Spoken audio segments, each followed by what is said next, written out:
Before we dive in, if you love honest NBA breakdowns with real logic, not hype, take a second to subscribe. You don't want to miss what's coming next, especially with the Warriors standing at a crossroads like this. Now, it sounds unreal to even say it out loud, but for the first time in years, this doesn't feel like a joke, a meme, or Warriors fans coping after a bad loss. There is a real, uncomfortable possibility that the Golden State Warriors could actually pull this off. Steph Curry, Giannis Antetokounmpo, on the same team, the greatest shooter the game has ever seen, paired with the most physically dominant force of this generation. Gravity meeting gravity, skill meeting raw power, an unstoppable force standing next to another unstoppable force. For years, that idea lived purely in imagination. This time, it's hovering dangerously close to reality. And here's why this moment feels different. This isn't just about adding another star. This is about time.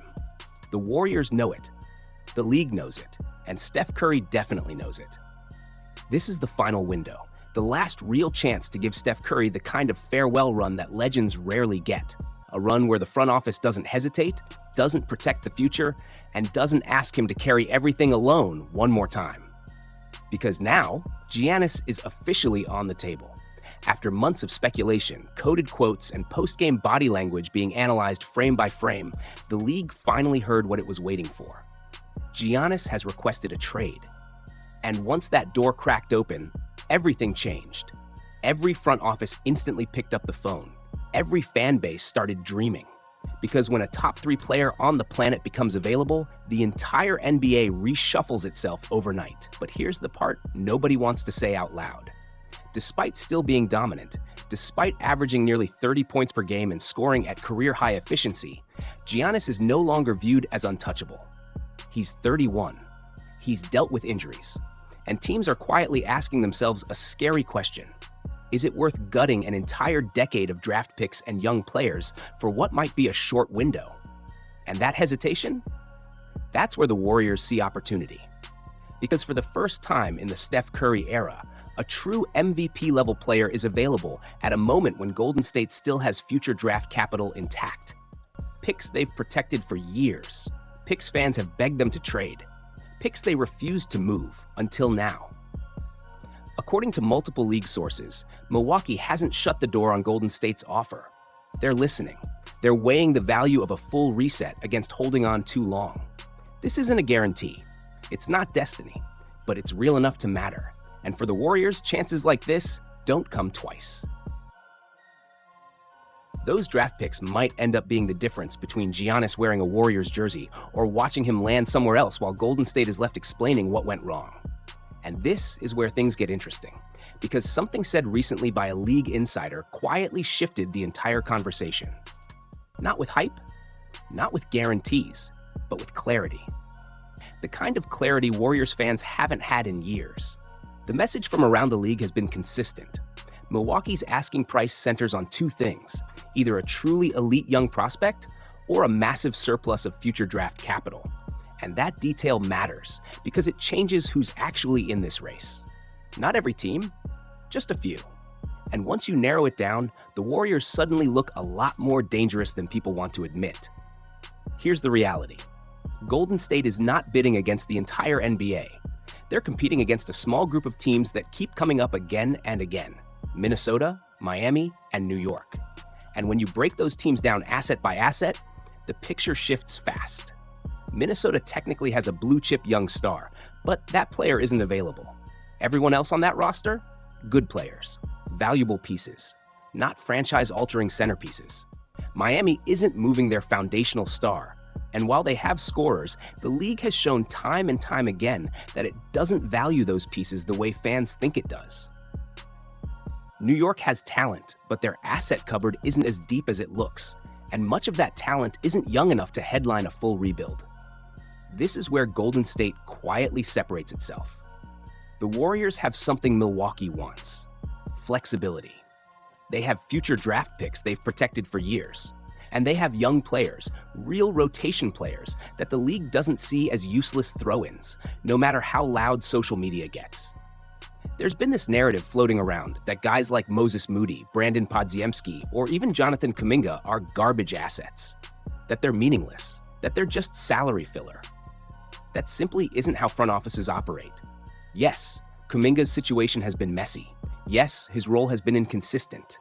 Yes, the contract complicates things. But that doesn't erase age, athletic upside, or the fact that his value looks very different outside Golden State's system. The same goes for the rest of the young core. They may not be untouchable stars, but paired with draft capital, they represent exactly what a reset-focused team would listen to. This isn't a lock, but for the first time, the Warriors aren't dreaming from the outside. They're actually in the room. Even if we strip this conversation down to the young players alone, the idea that Golden State is offering nothing simply doesn't hold up. Start with the basics. Brandon Podziemski is 22. Moses Moody is 23. These aren't end-of-bench prospects.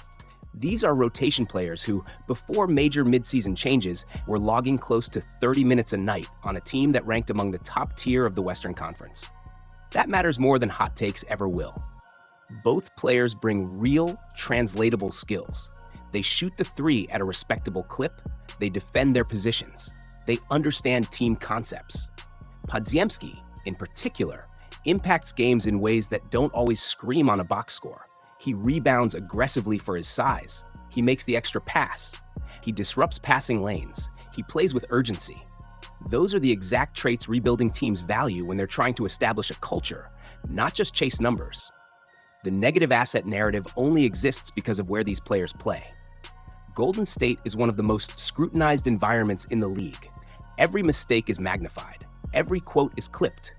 Every bad game turns into a week-long debate. Put Podziemski on a quieter team, Chicago, New Orleans, or even Charlotte, and the conversation changes instantly. The numbers look cleaner, the spotlight softens, and suddenly league-wide perception shifts from overrated to interesting young piece. At 22 years old, he would realistically be one of Milwaukee's most productive young players right now. And that same logic applies across the board. None of the young players Golden State would be including are scrubs. These are positive value assets. Players on real contracts with real NBA minutes and real development left. When you stack that alongside future draft capital, it becomes clear why Milwaukee hasn't laughed this off. Then there's Jonathan Kuminga, the most misunderstood piece of this entire puzzle. Everyone agrees on one thing: the talent is real. Where the debate starts is fit. Golden State's system is rigid. It prioritizes movement, reads, and spacing over raw athleticism. That system hasn't always been kind to players like Kuminga, but we've already seen what happens when he's given freedom. In high-pressure moments when roles expanded, he showed he could score efficiently, attack mismatches, and carry offensive stretches without fear. That talent doesn't disappear just because it's been inconsistently used. Other teams know that. Other front offices know that. And that's the key difference between fan discourse and league reality. Fans argue emotionally. General managers evaluate value. And if the decision makers in this league are doing their jobs properly, they understand one simple truth: Golden State isn't offering filler. They're offering a package built on real assets, real upside, and real flexibility.